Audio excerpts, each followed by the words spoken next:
Pronto, né? Tá gravando. Então, vamos começar aqui a compartilhar. Já está compartilhado, né? Está compartilhado, né? Já, Aqui não aparece, ainda não. Aqui aparece todos nós no Teams mesmo.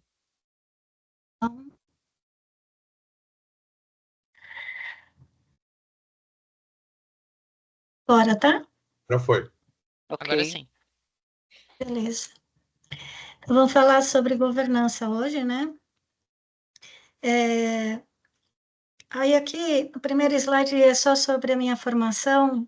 Tenho 53 anos e quase 30 anos executiva em finanças. Comecei carreira na KPMG, depois fui para o mundo corporativo e trabalhei como executiva em finanças, também em projetos de compliance, governança, porque eu sempre tive numa cadeira de direção nas empresas onde eu atuei, né? Então, tem aqui o meu LinkedIn também, e na apresentação eu compartilho, depois vocês podem pegar e a gente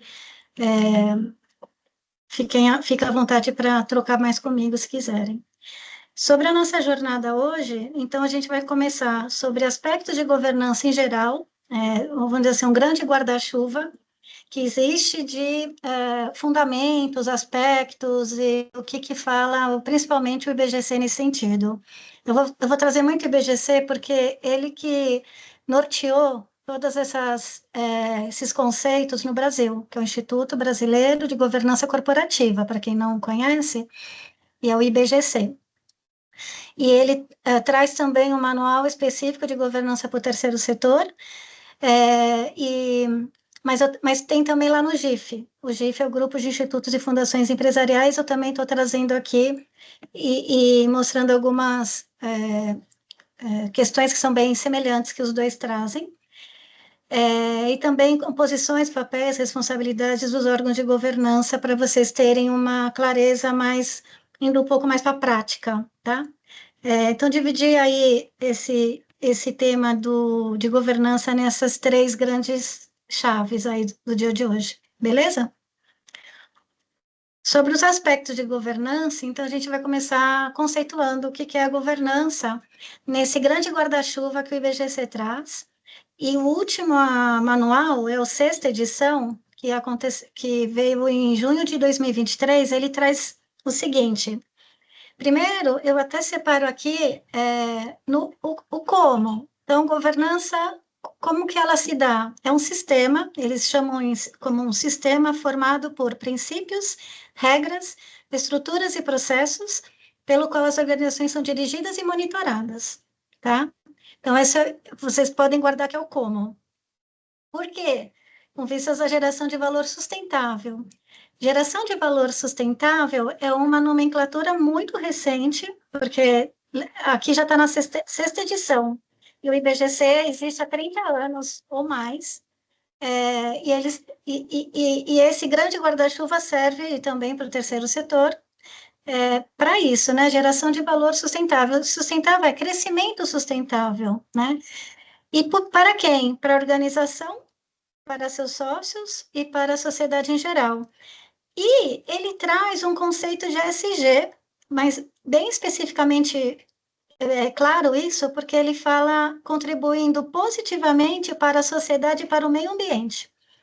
É só na última edição do IBGC que o tema governança está sendo muito puxado para as empresas, né? Porque esse conceito não é específico do terceiro setor, é de todos os setores, de todas as organizações, todos os tipos de segmento, porte, cabem esse conceito, o que muito nos alegra, porque existe nessas últimas décadas, vamos dizer assim, desse conceito de governança empresarial, ou governança corporativa, que eles chamam, uma evolução na consciência das pessoas, das lideranças, né? Apesar de a gente ver, né, o Antônio trouxe da Caixa aquelas questões de não confiança e tal, E eles teriam que pensar em mais parcerias com o terceiro setor, e é isso que a gente acho que vai buscar aqui com essas empresas. Então, esse é o conceito de governança, né? Separando no como, porquê e para quem. Vamos falar agora, então, na governança do terceiro setor. Aqui tem uma fonte específica, que é a do GIF. E esses materiais eu dou o link lá no final também, para vocês irem buscar, tá? Se vocês quiserem, todo o material está lá na última, eu deixo lá no final da apresentação. Então, o GIF fala em sistema também, no como, pelo qual as organizações são dirigidas, monitoradas e orientadas, compondo um conjunto de regras, princípios e práticas acerca do relacionamento entre conselho, equipe executiva e demais órgãos de controle. A forma que ele escreveu não difere em basicamente nada da forma do IBGC. Por quê? As boas práticas de governança servem para alinhar interesses com a finalidade de preservar a reputação da organização e otimizar seu valor social, facilitando seu acesso a recursos. Aí ele já entra um pouquinho mais no porquê específico do terceiro setor. Opa. E para quem? Contribuindo para a sua longevidade, que é beneficiários diretos da boa, que são o motivo da existência do terceiro setor, né? Ter o impacto dos beneficiários e, por isso, a importância da sua longevidade de atuação, tá? Então, só para a gente conceituar governança, é isso que significa. Até aqui alguma dúvida? Deu para entender? Beleza? Sim, Cris, tudo certo. Já conheciam? Era nenhuma novidade até aqui? Sim, eu já conhecia, mas é sempre bom reforçar o conhecimento, né? É. Então, vamos para os princípios da governança. Vocês viram que eles falam em princípios, e realmente o GIF falou em 4 princípios e o IBGC em 5. Eu vou ficar no IBGC, que ele é o grande guarda-chuva, tá? Que são 5. O primeiro princípio que a gente vai falar é da integridade, que toca muito na cultura ética de todas as organizações, né? A integridade, até o nome, ele é o sinônimo de compliance. Para quem também não conhece, a, a, a gente fala em políticas de compliance falando em português, em inglês, mas política de integridade. A legislação, ela fala o nome é integridade, tá? Então, a tradução para compliance é integridade. É o primeiro princípio de governança corporativa. O segundo já é a transparência. A transparência, você percebe, não é só no terceiro setor, nós estamos falando de princípios nesse grande guarda-chuva, de todas as organizações, de todos os setores. Então, a transparência, ela é a que promove a confiança, inclusive, né? E fortalece a confiança e o desenvolvimento dos negócios em geral, tá? Porque, no fim do dia, as pessoas contratam não CNPJs, mas sim CPFs. A conexão é de pessoas com pessoas, né? E então acaba que a confiança sendo algo muito importante para as relações. A equidade, ela é um outro princípio muito importante por conta da diversidade, do respeito à igualdade de oportunidades. Então, está trazendo forte também nesse grande guarda-chuva de governança. E isso já puxa um pouco desse conceito do ESG dentro do aspecto S para dentro, quando a gente fala o S do social, as empresas olhando para dentro, para a sua diversidade dos colaboradores, respeito às desigualdades, aos gêneros, né? Então, a equidade entra na governança.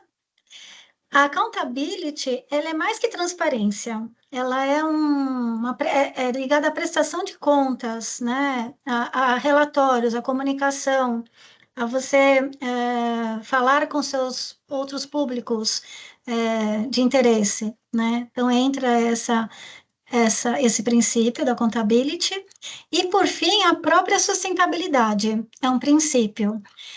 E essa sustentabilidade, ela é que assegura o crescimento sustentável que fala lá no conceito da governança, tá?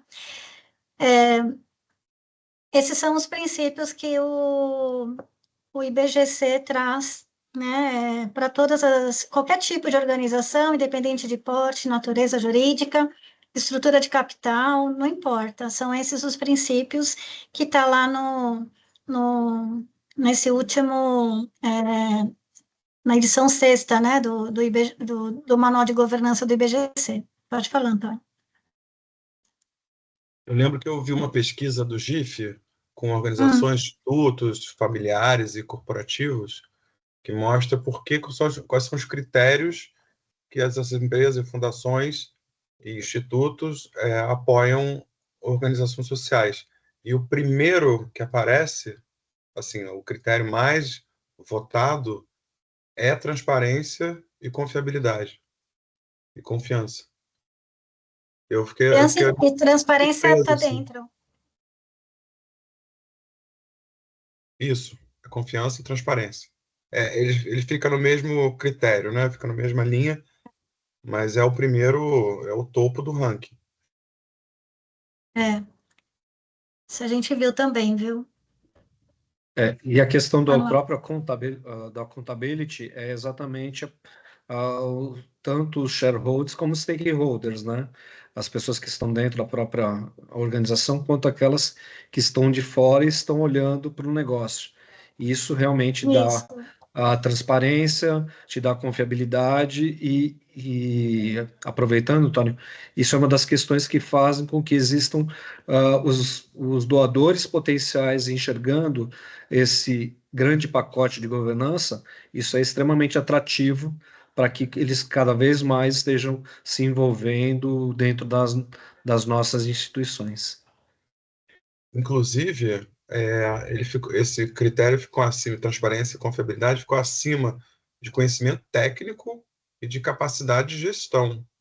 Você vê como é a importância disso. A transparência, né? Ô, Cris, Sim. desculpa se a gente vai entrando de supetão no meio dessa apresentação. Não, podem ficar à vontade, eu até prefiro do que falar sozinha. Isso significa que vocês estão acompanhando, para mim tá ótimo. A gente só vai olhando aqui o tempo. São 30 slides. Tá?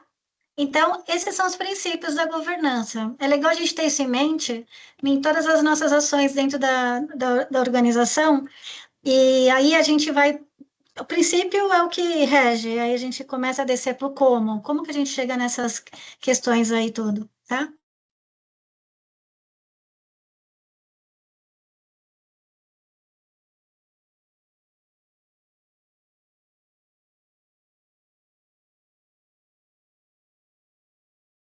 Aqui.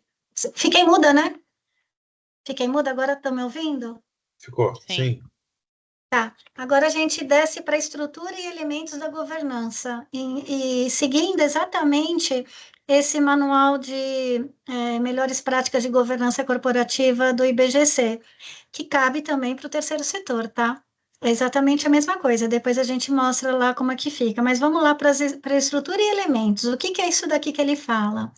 Primeiro, ele fala que toda governança corporativa, então, tem os agentes e a sua estrutura. Quem são os agentes? São os associados, fundadores, enfim, conselheiros e diretores. Ou seja, é a alta administração que dá o tom que no programa de compliance ou integridade ele fala o tone of the top. Esses agentes, eles que vão trazer a cultura, eles que vão falar das políticas, eles que vão atuar nas decisões principais da organização. Então, tudo começa com esses agentes, né? E numa estrutura de governança onde os agentes estão ali compostos, por isso que está junto. Agentes e estrutura, porque os associados têm a sua função, os conselheiros têm as suas funções e os diretores têm as suas funções. Isso também não muda. Segundo setor, as empresas ou o terceiro setor é a mesma coisa, tá? Mas é muito importante a gente ter isso em mente também. Depois a gente vem para órgãos de fiscalização e controle, que são compostos pelo Conselho Fiscal, tá vendo? Tem outros tipos de conselho, Conselho Fiscal, auditoria independente, ou até auditoria interna, que começa a atuar na gestão de riscos, controles internos e fortalece o compliance, o programa de compliance, esses órgãos de fiscalização e controle. Então, quanto mais você pôr, né, foco nesses órgãos de fiscalização, mais transparência você consegue dar na sua organização. Isso também é um fato. Tá? Aí você vai para a cultura organizacional, né? É o outro pilar aqui. Todas as organizações são feitas de pessoas, vocês concordam? E aí, quem determina a cultura, né? Que é nada mais que é a ética, a conduta ética, que vai dar a reputação da organização, essa alta liderança, são aqueles agentes lá, que são os associados, os fundadores, e a primeira linha de diretoria e conselheiros. Então, a cultura, ela vem de cima para baixo, né? E toda a organização precisa estar consciente dessa cultura. Isso acontece no Código de Conduta, que é importante ter por isso. Então, o Código de Conduta, apesar de... ele faz parte do programa de compliance, mas de integridade, né? Mas ele é um tópico colocado à parte, é a primeira edição, inclusive, do Manual de Governança do IBGC, que coloca a cultura apartada, como um tópico de tão importante que está sendo o olhar para a cultura, para o que é a definição da conduta ética nas organizações, tá? Então, isso é um tópico do compliance, mas ele é fundamental para todas as organizações, tá bom? Depois ele vai falar do programa de compliance também, lá no... que é um elemento importante, né, nessa estrutura toda de compliance, de governança. E aí entra toda aquela legislação anticorrupção e as empresas estão obrigadas, e o terceiro setor também está, né, que é que a gente fala dos pilares do compliance. A gente vai ter uma outra palestra específica do compliance, que ele é bem extenso, e aqui entra muito forte os princípios, os valores éticos e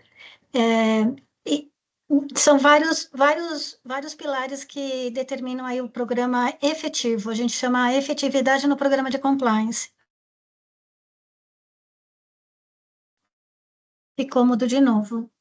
Pode falar, Antônio. Aí, nesse ponto, eu já começo a dar um nozinho na cabeça, porque... Então, fala. Organizações grandes, acho que faz muito sentido ter todas essas camadas, né? Mas quando você fala de compliance com princípios, valores e propósito, isso, para mim, já está dentro do código de conduta. Então, para mim, as coisas começam a ficar duplicadas, assim, digamos assim. É isso mesmo, é o que eu estava explicando. O código de conduta, ele faz parte do programa de compliance, mas nesse manual do IBGC, sobre governança, esse sexto, e também a gente observa no COSO, que é um outro fonte internacional que a gente usou na metodologia, inclusive, a cultura organizacional virou um tópico dentro da governança. Um tópico para ser cuidado. Então, é um alerta que o IBGC está dando, que apesar de que a cultura organizacional e quem é o mais forte na cultura organizacional é o código de conduta, porque é ali que você vai dar o norte da cultura dentro da organização. Ele é um pilar do compliance, mas nesse manual de governança do IBGC, no sexta edição, ele é um pilar apartado para dar mais força, entendeu? Tá bom. Mas ele faz parte do compliance. E tem mais um pilar que faz parte do compliance, que são as políticas organizacionais. E as políticas organizacionais também foi dado um tópico apartado para essa estrutura e elementos da governança corporativa nas empresas, porque a gente fala no terceiro setor, mas não é só aqui que faltam políticas claras, orientação clara, porque isso faz parte do todo, de uma governança maior. Então, aqui também é um ponto apartado dentro dessa estrutura do IBGC. Aqui, nas políticas, entende uma série de elementos aqui, né? Procedimentos, controles internos, gestão do risco. Aqui é a operação dentro de políticas e procedimentos e controles, a importância disso numa governança. O órgão de fiscalização, ele é um órgão apartado que não é quem executa. Então, quem executa tem que saber como executar. E aí, os agentes da estrutura de governança é que determinam essas políticas como elas têm que ser regidas.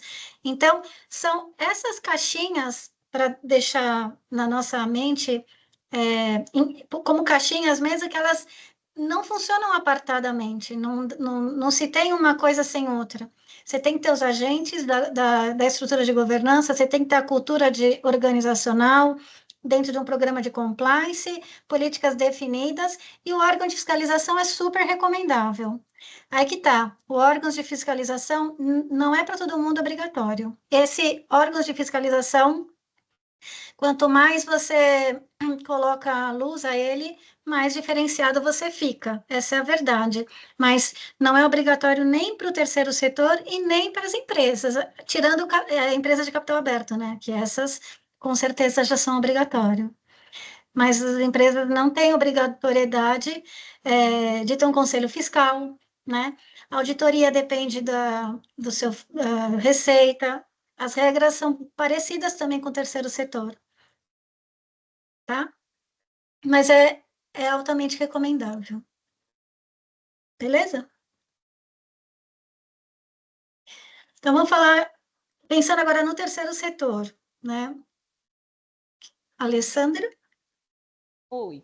Não, Vou só para voltar. falar, desculpa, só para falar sobre o Conselho Fiscal, que tem alguns editais e tipo um PRONAS da vida, que se você não tiver um Conselho Fiscal na sua organização, você não pode competir, tá?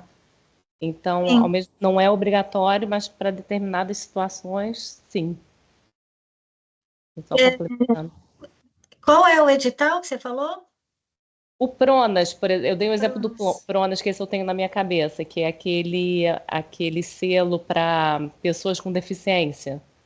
Você é obrigado a ter no seu estatuto social um conselho fiscal.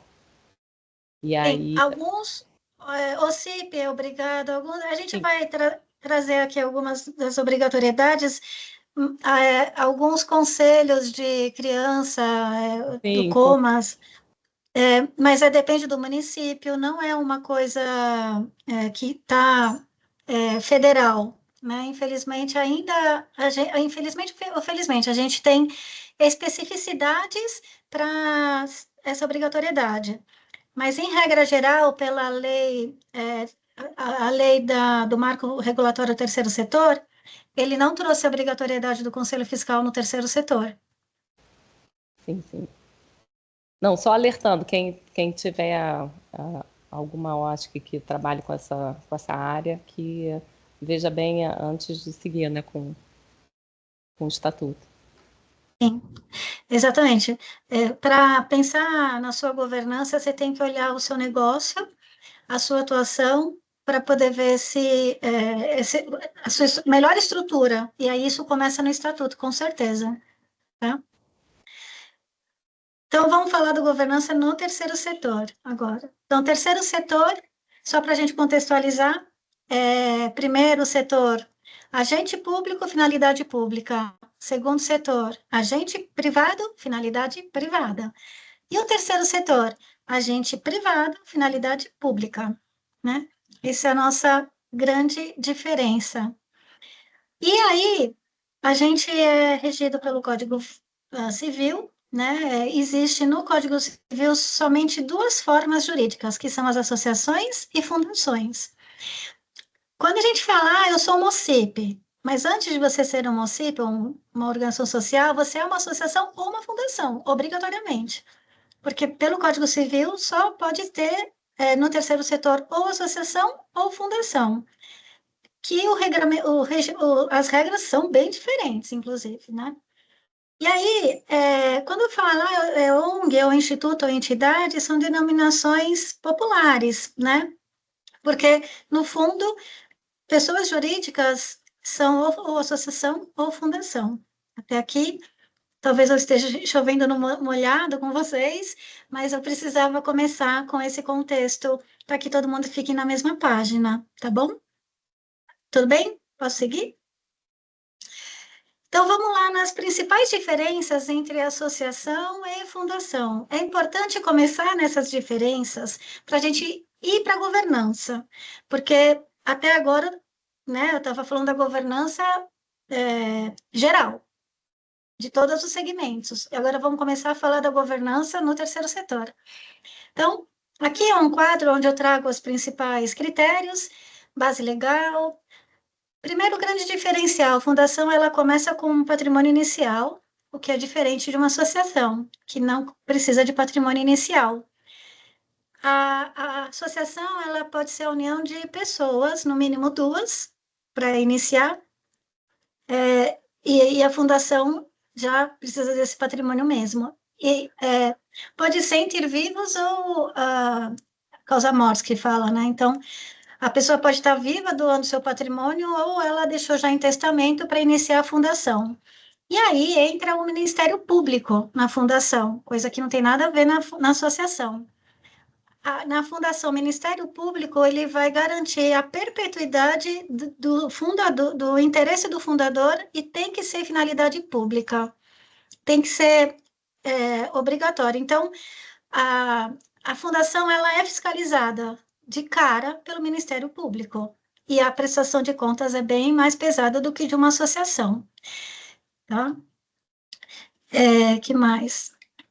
Então, a finalidade da associação pode ser ampla, né? Pode ser, sei lá, algo de bairro, né? Então, uma associação de bairro, ele tem um interesse só, o condomínio, enfim, não é público, é de uma pessoa, de pessoas que têm interesse em comum.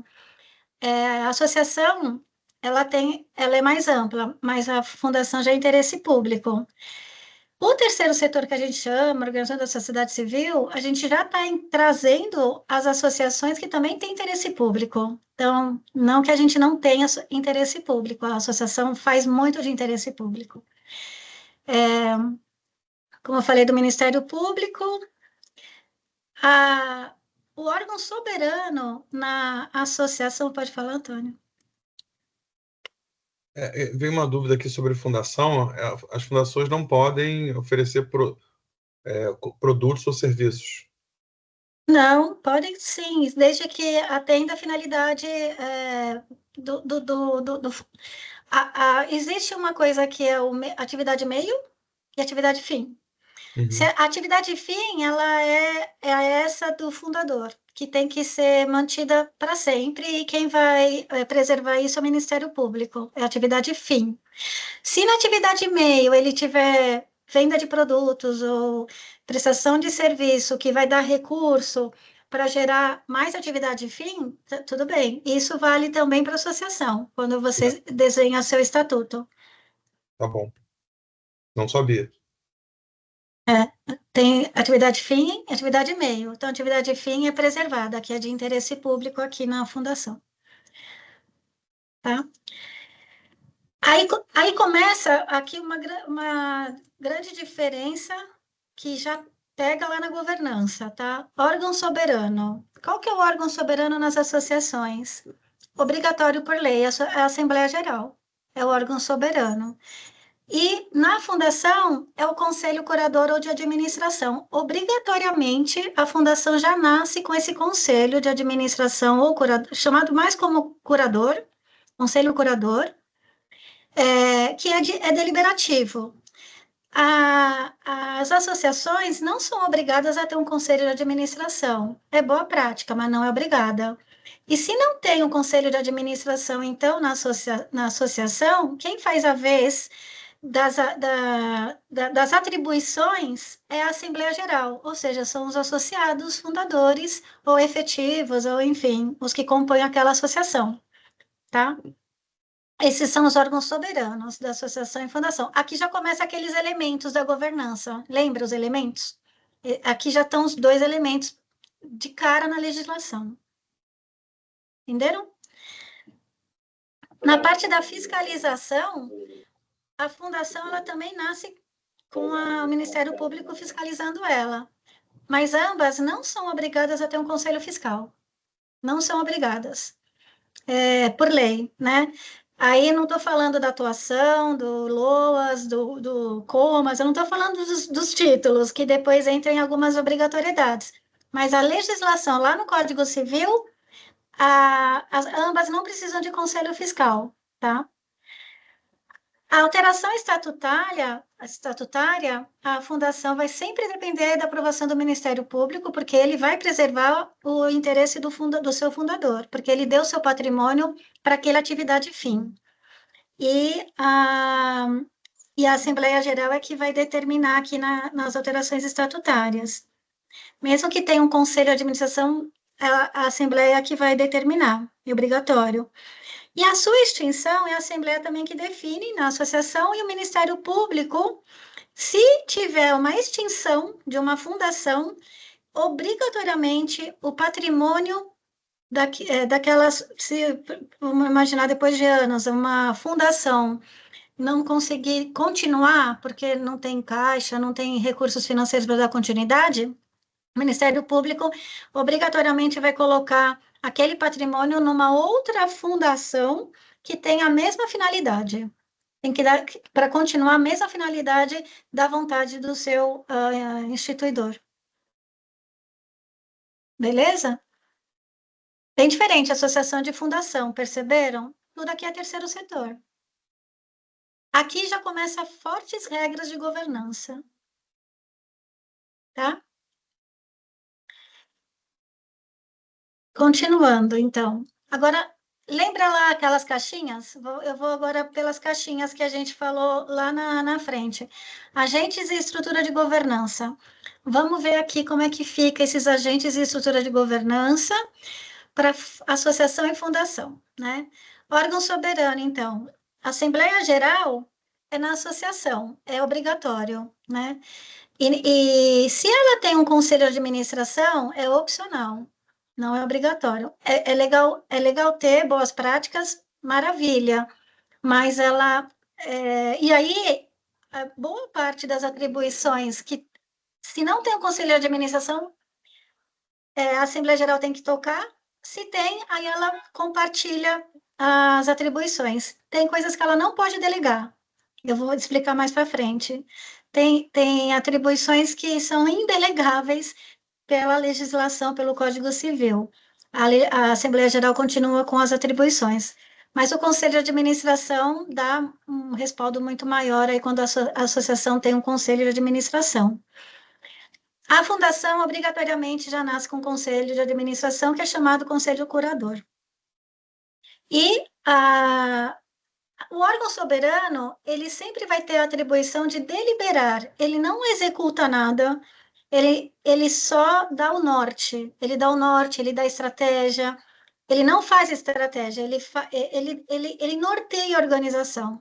Então, esse órgão soberano, ele não coloca a mão na massa, vamos dizer assim. Quem coloca a mão na massa é o órgão executivo, que a gente chama de diretoria executiva, tá bom? E aí, a diretoria executiva presta contas, né, para o órgão soberano o tempo todo, porque ele é que vai implementar as estratégias definidas pelo órgão soberano, tá bom? E aí, o órgão complementar que a gente tem de governança, que são estratégicos, são 2, que são os conselhos consultivos ou comitês consultivos. Esses não são também obrigatórios e eles só vão dar conselho, nunca vão decidir nada, nunca vão executar nada e eles vão aconselhar. É legal ter muito para o terceiro setor, porque esses conselheiros, eles podem captar recursos para as organizações, eles têm contato com outras empresas, institutos, eles têm relações. E a gente tem que lembrar que é muito estratégico para o terceiro setor ter, quanto mais órgãos de governança, mais transparência e mais credibilidade você passa, tá bom? Então, aqui eu tentei trazer, dentro da legislação, esses agentes, o que é obrigatório e o que não é. Pode falar, Antônio. O órgão soberano e o órgão executivo podem ser as mesmas pessoas? Ou existe alguma proibição? Pode, assim, tá mais para frente, mas eu já vou te adiantar. Você pode ser um associado fundador, então você está na Assembleia Geral e sempre vai estar porque você é um associado fundador. Mas você também está como um diretor executivo e você está pondo a mão na massa e está fazendo a coisa acontecer. Então, a pessoa pode, não é proibido, pode ser um associado e um diretor. Mas, se tiver na cadeira de diretor, não vai ter voto para fazer o trabalho do órgão soberano. Por exemplo, eu sou uma fundadora da Engaja Brasil. Eu sou uma associada fundadora. Mas eu tenho um conselho de administração que eles que fazem, trazem norteiam a estratégia e tudo mais. Lógico que eu troco muito com eles, mas na prática o voto é deles, lá em cima. Né? Eu respondo para eles, apesar de porque eu estou sentada na diretoria executiva. Então, existe isso. Agora, Mas pode. o conselho de você administração, ele precisa ser ele é remunerado ou não existe essa regra? Qual? Conselho de administração. Conselhos não são remunerados no terceiro setor. Nem o curador, nem o conselho curador, que é obrigatório, nem é opcional, é obrigatório na fundação, não são remunerados. Boa prática diz que não, para não remunerar. Conselho de administração, nem para associação, nem para fundação. Tá bom.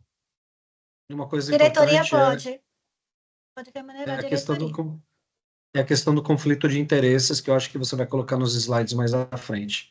Quando você tem duas pessoas ocupando as mesmas posições, principalmente de conselho e de diretoria executiva. Então, geralmente, no segundo setor, isso é muito, muito comum em algumas empresas familiares querer ter esse tipo de pessoas ocupando, mas geralmente o presidente do CA é um membro de família, e aí você tem executivos que vão ocupar os demais cargos dentro dos conselhos. Bom, é isso mesmo. Entra nas políticas, conflitos de interesse, mas vai ter essa questão de poder sentar os associados, principalmente os fundadores, na diretoria. Isso é normal. Agora, se ele está na diretoria, ele não vota. Então, isso já começa tirando o conflito de interesse. Cris, posso tirar uma dúvida? Não Pode. sei se ainda vai ser falado em relação a. Você comentou, né, da importância do conselho para a captação de recursos, principalmente para a credibilidade da organização. Existe alguma boa prática para atrair esses nomes para o conselho da instituição e para dar essa recomendação relacionada à captação de recursos? Sim, tá lá para frente também. Então tá bom. Eu trago o perfil para vocês, eu trago aí para vocês observarem poderem olhar essa captação. Dá um spoiler, a gente está querendo entrar com o portal do conselheiro, na Engaja Brasil, para eles entrarem, conhecerem vocês e poderem... porque é uma forma de doação, de investimento social de tempo. Então, a gente já estamos desenvolvendo, estou dando spoiler aqui, eu acho que vai ser inédito, e por isso a gente vê mútua ajuda, né? Porque traz empresa, traz ONG e ajuda quem está aqui também. Beleza? Vamos lá, gente, que tem assunto aqui. Daí, vamos para os órgãos de fiscalização e controle, que indo lá naqueles na estrutura lá que a gente conversou lá na frente. No terceiro setor, Conselho Fiscal, auditoria independente. Não posso dizer que não é obrigatório, porque depende de legislação específica, né? Que eu deixo aqui do lado. As atribuições, todo o Conselho de Fiscalização, eles reportam para o órgão soberano, e eles têm essa independência de reportar para o órgão soberano. Então, mesmo que tenha um conselho de administração, a Assembleia Geral, na associação, ela vai receber as informações aí que tiver que receber do Conselho Fiscal, né? E a auditoria independente, ela responde também para o Conselho Fiscal. Ela responde para o Conselho de Administração, ou Conselho Curador, e também para o Conselho Fiscal. Inclusive, o Conselho Fiscal, se você tem um Conselho Fiscal, o Conselho Fiscal que elege a auditoria, né? Então, ainda tem isso, né? E aí, a gente tem aqui, por exemplo, no marco regulatório aí do terceiro setor, as organizações que tiverem receita bruta maior que 4,8 milhões, e esse número não é aleatório, isso daqui vem das empresas de pequeno porte, médio porte, do segundo setor, e que tenham interação com o setor público, é obrigatório ter uma auditoria independente. Porque você tem acima de 4,8 milhões de receita bruta e também recursos públicos dentro do seu balanço, né? O SEBAS também obriga a auditoria independente. E só o CIP que dá obrigatoriedade no Conselho Fiscal. Então, o Conselho Fiscal, pessoal, é o melhor para vocês irem atrás. Por quê? Porque é gratuito, auditoria independente não sempre né? O Conselho Fiscal te dá transparência e tem uma questão no momento que existe um boom de conselheiros, todo mundo já deve estar vendo isso, tá uma febre, igual antigamente tinha de coaching, tá uma febre de conselheiros. E eu mesmo fiz esse curso na Inova, e eles falavam muito, começa no terceiro setor, nananã. Eu falei, gente, eu vou abrir então a área lá, e foi por isso que eu falei, agora eu vou abrir a área, porque eles querem começar, só que aqui a gente vai ter que dar regras, porque não pode vir para ser um trampolim somente, tem que vir com vontade de fazer a coisa acontecer, porque senão vai vir só por conta de currículo, né? Então tem que tomar cuidado, mas existe sim uma grande oportunidade no momento para ter conselheiros fiscais nas organizações e também trabalhar a captação de recursos via esses conselheiros de forma gratuita. É muito, muito legal isso para vocês nesse momento, tá?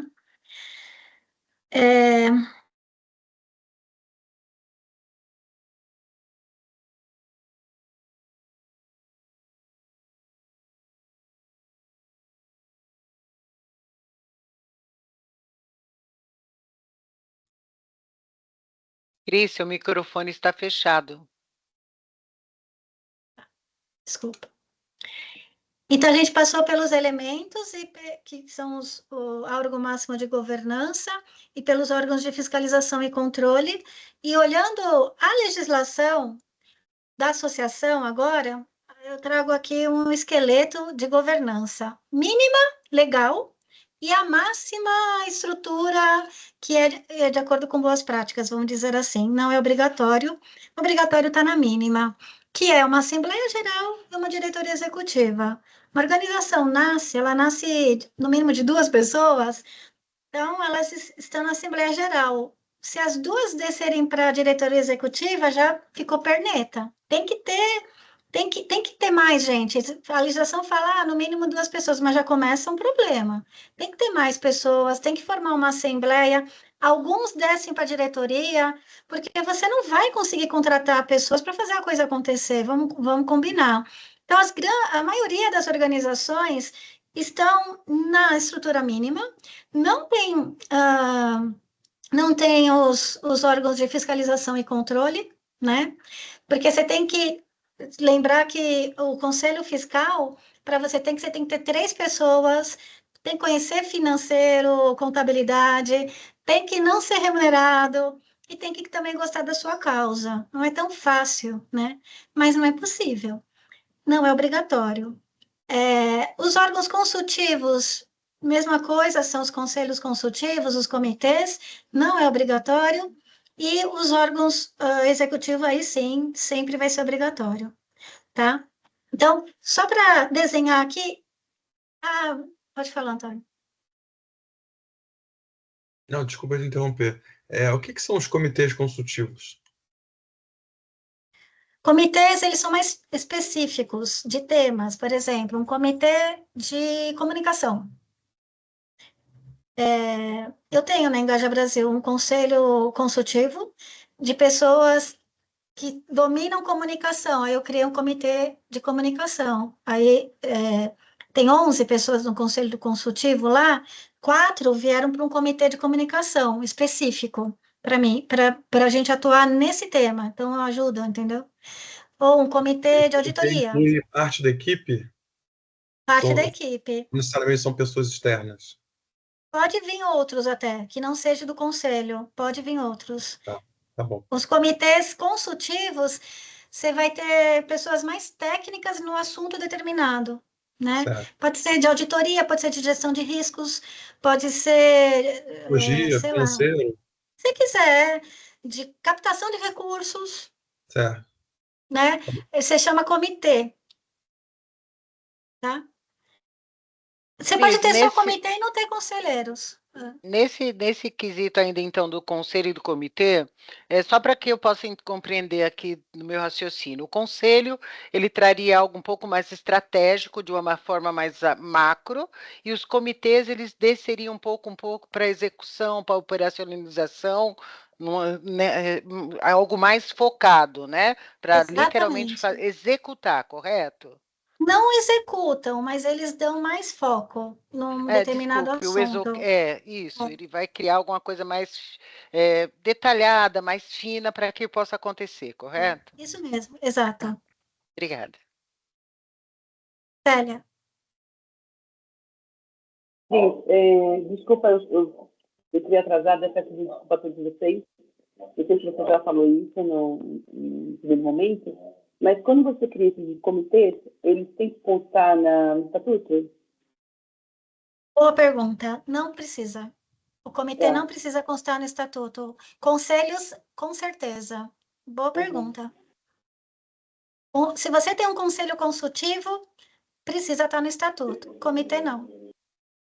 Tá, nesse caso, tem que fazer uma assembleia específica para criar esses conselhos, né? Que é uma assembleia específica para mexer no estatuto. Gente, você já boa pergunta.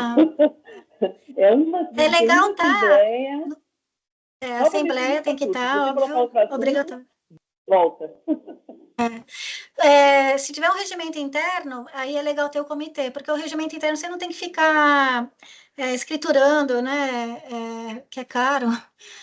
Então, o comitê consultivo pode estar no regimento, tá bom? Então, falando só um pouco, você vai falar sobre um pouco de regimento interno também? Como constrói? Oi? Você vai falar sobre regimento interno também? Não, é o que eu estava falando para eles. Não, aqui ainda é muito macro, eu estava falando para eles que a gente vai montar grupos de oficinas. Uma vez por mês, alguma coisa mais prática, porque tem essa demanda. Tá bom, obrigada. Beleza?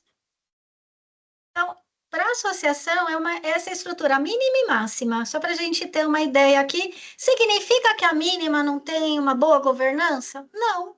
Se você depende do estatuto, né? Vai depender do que está escrito no estatuto. Se o seu estatuto está dando as responsabilidades certas para a Assembleia Geral, está dando as responsabilidades certas para a diretoria executiva, e você tem mecanismos de controles, você tem políticas, você tem código de conduta, enfim, você consegue mostrar transparência, consegue mostrar credibilidade também, porque é o mínimo que a legislação pede, tá? E o máximo é seguindo as boas práticas aqui, beleza? Mas a recomendação é que veja um conselho fiscal que é bem interessante. Para a fundação, lembra, a gente tem uma diferenciação aqui. O Ministério Público, ele é um órgão velador e fiscalizador já. Então, é obrigatório no mínimo, na estrutura mínima legal da fundação. E depois o órgão deliberativo já é um conselho curador ou de administração. E depois tem direto o órgão executivo, no mínimo legal. A mesma coisa da associação, as fundações não são obrigadas a ter o conselho fiscal, e aqui, da mesma forma, se ela atuar com LOAS, CMDCA e algumas questões mais específicas, aí tiver o CIP, aí ela tem que ter o conselho fiscal, que é aquelas regras específicas lá, que a gente já falou, tá? Aí a gente vem para a cultura organizacional, seguindo lá aqueles estruturas da governança que a gente estava explicando, né? O órgão máximo, então, da organização, que é o conselho curador, no caso da fundação, Assembleia Geral, / Conselho de Administração da associação, deve zelar, então, pelos seus princípios e valores, sejam elementos, para ser elementos norteadores da cultura organizacional.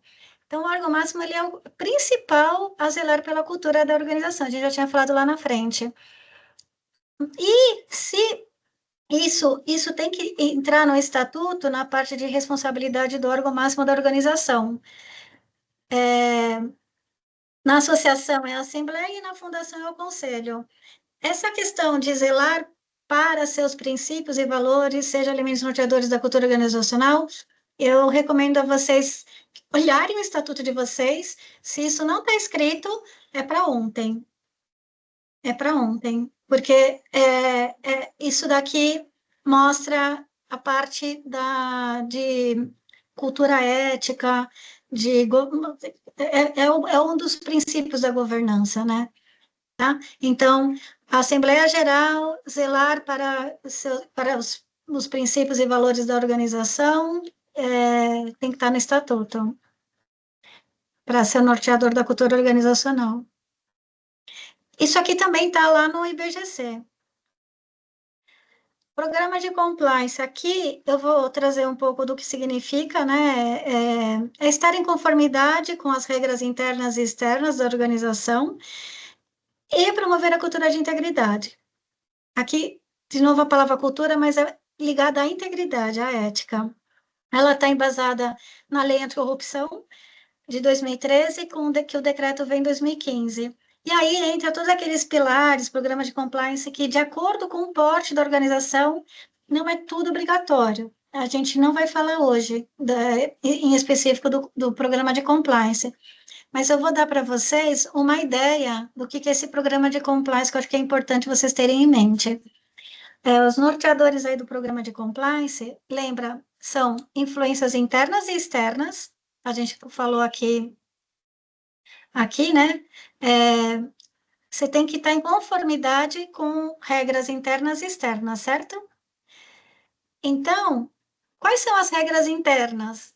Cultura e processos, que você está determinando, os elementos da administração, da auto-administração. A cultura está ligada aos seus valores, então você está determinando os seus valores naquele código de conduta. É uma influência interna. Os processos estão ligados àquelas políticas e procedimentos, controles internos. Então, você está determinando, porque você tem o contexto da sua organização, o tamanho dela, a abrangência dela, a especificidade dela com relação a algumas legislações. Então, você tem as influências internas que faz parte do compliance, né? E as influências externas, aí você tem que olhar a legislação que te atinge. A legislação que te atinge, aí entra legislação trabalhista, contábil, enfim, regulatório do setor, gerais, né? E em específico ambiental e social, dependendo da atividade que vocês exercem. Principalmente, né, na ambiental. Na social, ela é um pouco já mais ampla, porque a gente já está muito forte, né, em todas as organizações, questão de direitos humanos e discriminação, enfim, tudo mais. Então, aqui é um macro do compliance para a gente ter em mente, que tem influências internas e externas, e é isso que a gente tem que cuidar, para descer para a prática. Beleza? Beleza?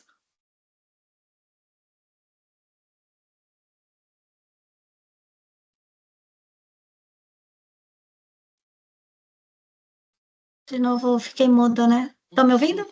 Agora sim. O último pilar, políticas organizacionais, eu quero só explicar aqui o seguinte. De acordo com aqueles órgãos, então, deliberativo, Assembleia, Conselho de Administração ou Curador, ele vai determinar políticas, processos e controles, mas no o que é para fazer. Ele não vai pôr a mão na massa, ele vai determinar, ele não faz, ele não falou, ele não determina nem o como, ele fala o que ele quer. Então, é bem importante isso. Os conselheiros, ou Assembleia Geral, os acionistas, os associados, eles falam o que eles querem. O como cabe ao executivo, à diretoria executiva ou equipe técnica trabalhar o como, tá? Então, isso é bem importante e não é só no terceiro setor, é em todas as empresas, a governança é assim. O como os conselheiros não entram. Eles podem aconselhar no como, mas o como quem determina, quem vê e pratica é o executivo, tá? Os consultivos, os conselhos, comitês consultivos dão sugestões, também nesse norte de políticas, processos e controles internos também, e a parte da fiscalização, ele só vai fiscalizar todos os políticas, processos e controles. Então, olhando também os elementos, trazendo para esse olhar das políticas organizacionais, é assim que funciona. Beleza? Aqui, tudo bem? Tudo bem? Uhum. A gente já está 17h12. Composição, aqui a gente já está na última parte da apresentação. Sobre essa parte, ela é muito escrita, porque eu tentei colocar bastante coisa aqui nos slides para dar para vocês depois, e vamos ver se a gente consegue passar em 10 minutos para fechar para as perguntas. Então, falando da composição, papéis e responsabilidades. Começando com a parte das associações. A Assembleia Geral é igual a associados, ou seja, os associados fundadores efetivos que compõem a Assembleia Geral. É um órgão máximo, que a gente já falou, a instância máxima. E aí, pelo Código Civil, ela tem duas atribuições, inclusive está lá no questionário, tá, gente? Está lá no questionário. Essas duas atribuições são exclusivas e obrigatórias, tem que estar no estatuto. A destinação de administradores e a alteração do estatuto social. Essas duas, ela não pode, nem que tenha conselho de administração, ela não pode delegar. A Assembleia Geral é que fica com essas duas atribuições, está no Código Civil, tá? E aí é recomendável, até segundo o IBGC, que a Assembleia Geral também delibere, mesmo que tenha um conselho de administração, também delibere sobre a eleição dos membros de governança, aprovação dos relatórios, que são as demonstrações contábeis anualmente, ela tem que aprovar, aprovação do plano de atividade orçamentar e o orçamento do ano seguinte, né? Lógico que vocês teriam que pensar em ter esses documentos, é bem importante ter, para fazer a gestão da organização.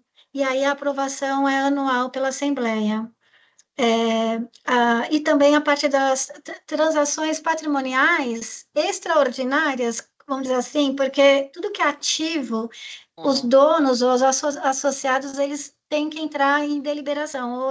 Então, essa parte também foi colocada lá no IBGC como recomendável. E a extinção da associação e a destinação de seus bens também como recomendável. Então, aqui, estou separando o que é obrigatório, tá? E o que é recomendável na Assembleia Geral. Mesmo tendo conselho de administração, mantenha isso, porque é bem importante. No nosso trabalho de verificação com vocês, a gente entra nessa parte mais qualitativa do estatuto, vamos dizer assim. Das 10 organizações que a gente já verificou, 3 mudaram estatuto, porque, e até organizações grandes aí, porque realmente isso é bem, às vezes os advogados que assessoram o terceiro setor não é do terceiro setor, e aqui é bem específico do terceiro setor. Agora vamos falar do perfil, acho que alguém tinha perguntado. perfil, né, dos conselheiros. Não sei quem perguntou. Então, a gente recomenda, né, e o BGC que está recomendando também, visão estratégica, alinhado aos seus valores, óbvio, né, conhecimento de práticas de governança, capacidade de defender pontos de vista, ou seja, argumentações. Agora, disponibilidade de tempo. Não adianta ter conselheiro blaster, mega master maravilhoso se o cara não tem tempo, né? Vai ficar só no papel. E aí eu recomendo não ter esse conselheiro, porque tem que ter disponibilidade de tempo, e isso é bem difícil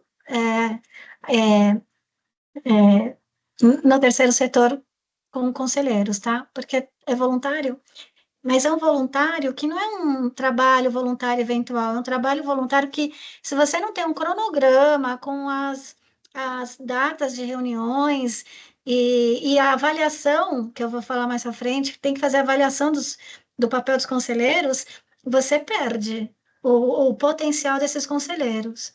Então, deixar na agenda do ano todo, determina o cronograma e faz avaliação, para eles poderem também ajuda eles, né, não se perderem.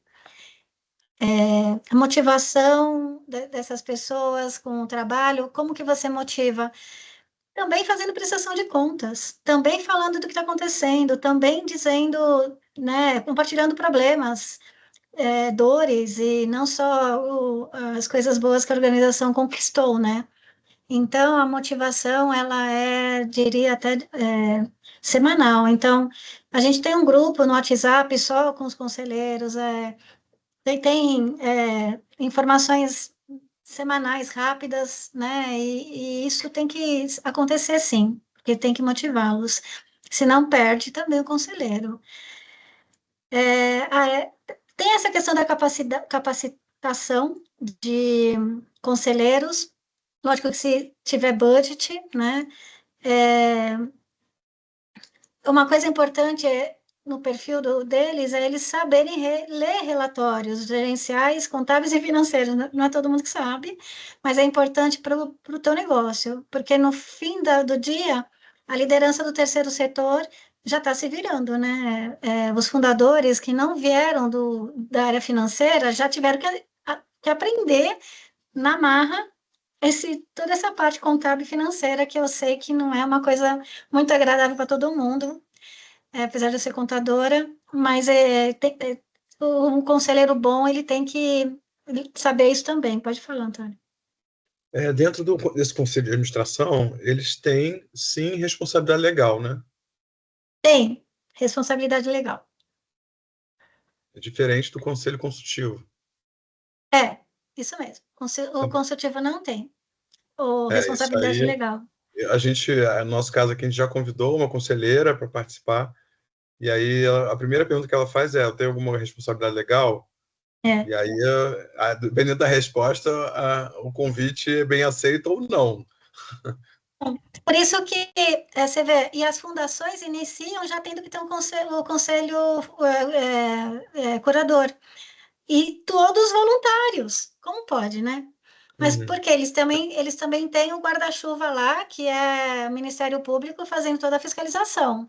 Então, tem um respaldo. Para as fundações, existe um respaldo maior de assumir um cargo de conselho de administração ou curador, porque tem o Ministério Público.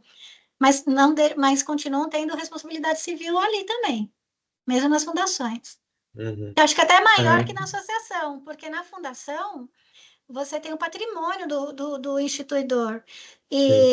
Mas o principal, se você tem a parte da cultura, um código de ética, ou código de conduta, ou código de ética, né, tanto faz o nome, se você tem transparência, enfim, você conquista esses conselhos de administração. Entendeu? Assim, a minha experiência é tão difícil já engajar um conselheiro consultivo. Imagina um conselho de administração. Então, não é tão simples, né?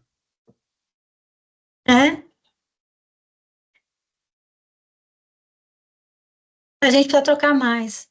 porque eu tive a experiência da Engaja e eu tenho visto muito, um movimento muito grande, não é pequeno, de pessoas, diretores e até conselheiros de empresas, saindo conselheiros de organizações da sociedade civil, muitos, é um movimento muito grande.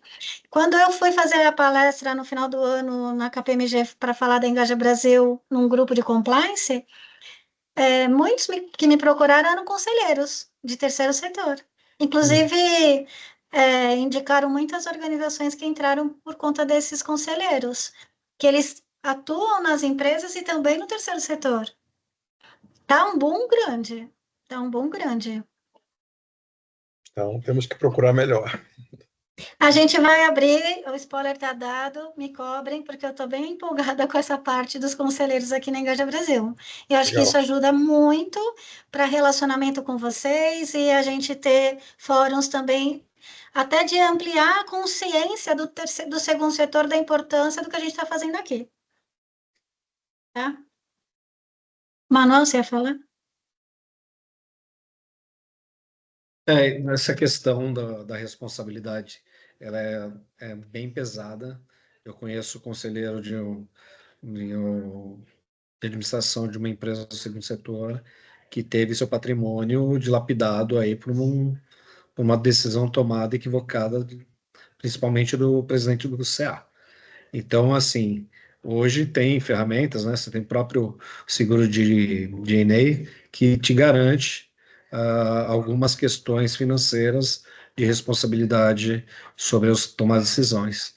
Mas eu concordo com a Cristiane, tem muito conselheiro que está, muito conselheiro não, muito executivo que está pulando de galho em galho em conselho e querendo entrar simplesmente para aparecer dentro das organizações do terceiro setor. A gente tem que tomar muito cuidado com isso, porque eles não agregam, eles não disponibilizam tempo, mas disponibilizam no LinkedIn que eles se tornaram conselheiros fiscais, conselheiros consultivos dentro das organizações.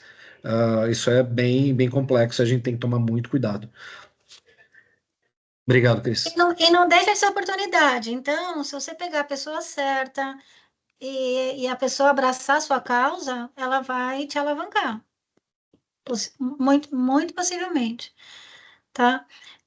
Sabe como que a gente faz aqui no Conselho de Administração, na Engaja? A gente teve os fundadores. São 3 conselheiros de administração, 2 associados e 1 independente. Então, a gente usa também, que é uma boa prática, né? É difícil ter 3 independentes, muito difícil, concordo com vocês. Mas daquela assembleia, 2 desceram para conselho de administração. 1 é independente, entendeu? Inclusive, esse independente, ela vai tão bem no papel dela que ela já está sendo chamada para virar associada efetiva na Engaja Brasil. E aí a gente vai fazer outra troca para trabalhar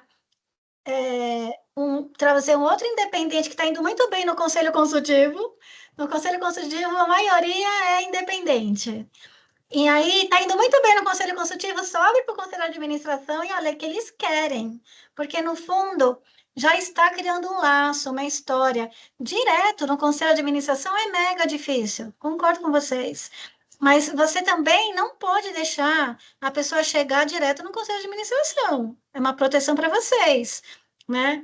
Tem que ir primeiro no Conselho Consultivo e depois no Conselho de Administração. E criar o de administração com os associados, inicialmente. E não tem problema, se todos os conselheiros de administração forem associados, só um minutinho para eu acabar o raciocínio. Se todos do conselho forem associados no primeiro momento, não tem problema, a vida que segue, não é mas você tem um conselho com atribuições, com pessoas respondendo. E aí, aquela assembleia que tem 10 associados e é difícil todo mundo se reunir, o conselho ele é mais focado, coloca 3, no mínimo 3. Pode falar, é Célia, né? Não, é uma pergunta besta, assim, mas eu não sei de onde eu tirei essa ideia, mas parece que eu ouvi falar que quem é CLT e faz parte da diretoria de uma ONG ou de conselho, pode acontecer de ficar desempregado e constar o nome dele como fazendo parte de uma ONG, ele não tem direito a seguro-desemprego. Você já ouviu falar alguma coisa sobre isso? Porque isso também isso mesmo. um pouco, né? Também tem isso. Se você é membro do conselho de administração ou diretoria, não, é de diretoria, Célia, de diretoria. Se você é diretor, se você está na diretoria, está constando lá na Receita Federal que você é diretor da ONG, você não tem direito a seguro-desemprego. Uhum. Mas no caso, por exemplo, da Receita Federal, consta um membro, né, da diretoria, no caso o presidente, vamos dizer assim. Os demais que também são da diretoria e não consta, se tiver no Estatuto Social /ata que elegeu, vai para junta o cartório, registra e daí vai para a Receita Federal, ele acaba pegando o CPF. E aí eles barram. Não é só o presidente, não. É a diretoria estatutária.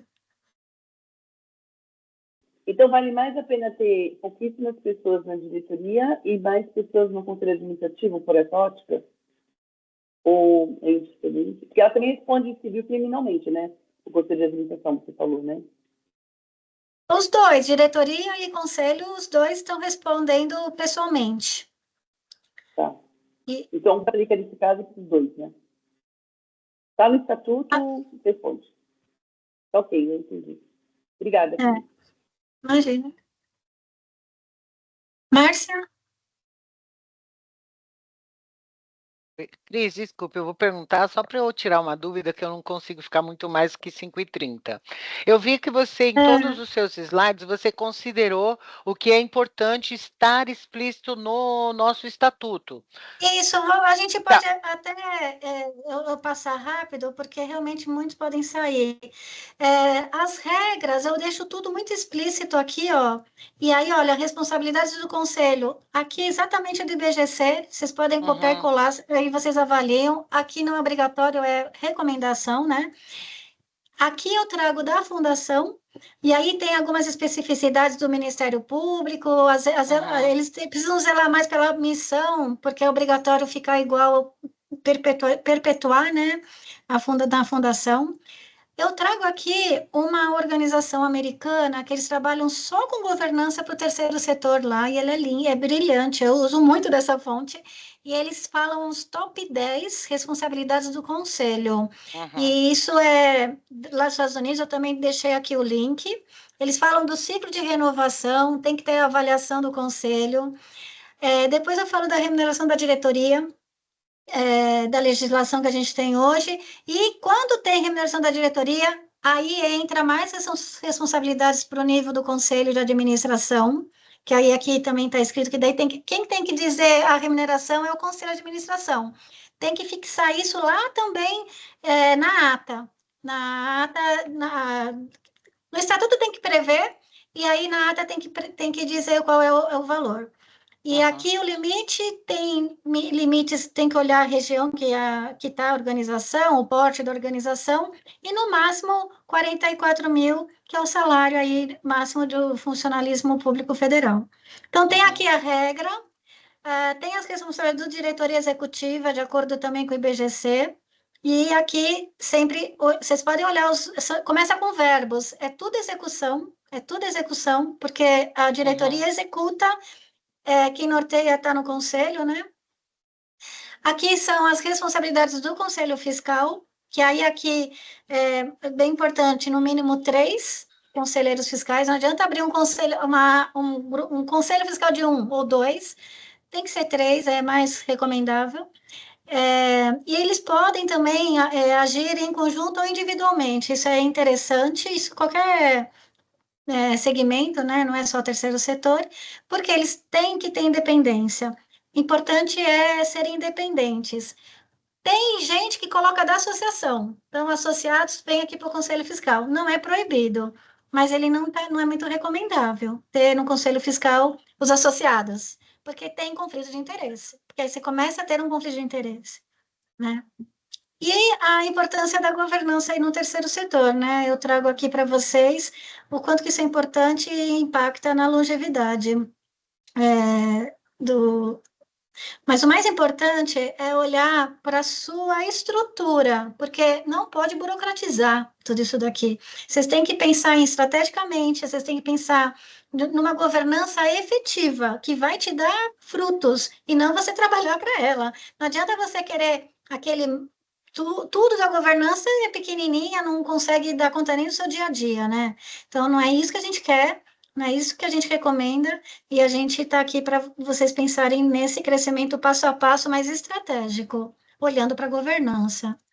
Aqui tem as referências, né, de tudo que a gente usa no sentido da governança, as melhores práticas geral de todos os segmentos, olhando só para o terceiro setor, no GIF e no IBGC, e essa organização americana que eu acho que vocês deviam seguir, se vocês querem se aprofundar também na parte de governança do terceiro setor, tá? Não queria também passar do horário, pessoal, para poder, eu compartilho aqui todo o material, tá tudo escrito, justamente o último era muita coisa escrita para poder vocês lerem, e a gente pode trocar mais e fica à disposição, tá bom? Beleza? Obrigada, Cris, foi Cris, excelente, diante de viu? tanto Obrigada. especialista aqui, Tirar uma Tenente Antônio foto? Manuel, deixa eu perguntar uma coisa só. O Estatuto, o Código de Conduta e o Regimento Interno, claro que são documentos importantes e cada um traz a sua especificidade. A estrutura da governança, ela precisa vir mais explícita dentro do Regimento Interno e Código de Conduta, correto? Não, é no estatuto que você Ah, determina tudo. é isso que ficou a minha Estatuto. dúvida, realmente. Então, eu vou Estatuto. precisar. É isso eu não tenho. Então, eu preciso incluir a questão dos elementos da governança, tá? Vamos Porque tirar uma Márcia, foto para vamos Márcia, sim. registrar só esse ficar momento? atenta para você revisar antes de registrar em cartório, só para você não vai acabar, né, tendo que revalidar e Uhum. esquecer alguma coisa, vai ter que gastar É. mais com cartório, então ficar atento a isso. Não, foi sensacional, porque eu já fiz alguma revisão, não demos entrada ainda, porque eu queria esperar essa reunião, então eu vou revisitar o material antes de fazer essa nova entrada. Obrigada, Antônio. Obrigada, Cris. Mesmo. Ronaldo? Eu queria perguntar se alguém pode nos fornecer para Filhos da Luz um exemplo do que é um regimento interno, porque nós não temos isso e eu nem imagino como é que se escreva isso. Então, se alguém tiver e puder compartilhar, gostaria. Lá no nosso site tem ele para você baixar. A gente Modelo, né? subiu o Bacana. nosso modelo. Lá na transparência, no nosso site, tem o estatuto e tem o regimento interno também, Ir no, para na, você no, poder ter uma ideia. esse. Mas o que é o regimento interno? A continuidade do estatuto, que senão ele fica muito grande, mas ele é mais indo para a prática, é uma coisa mais focado mesmo, trabalha muito conflito de interesse no detalhe, o regimento interno, entendeu? Dá uma olhada lá e fica também nas conversas que a gente vai aprofundar nas oficinas, e aí a gente vai começar a trabalhar no material para compartilhar no grupo. Porque acho que é isso que a gente precisa, ir para a prática, né? A gente está trabalhando agora teorias, né, nesse ciclo, e a gente vai descer para a prática. A gente precisa, né, para vocês poderem evoluir, que eu quero dar selo e medalha para todo mundo. E quero mandar todo mundo fazer o líder do futuro lá na Crescimento, porque chegando na medalha, né? O líder do futuro é maravilhoso, não é por nada que eu fiz. Eu trabalhei lá, ótima empresa. Então é isso. Vamos tirar uma foto?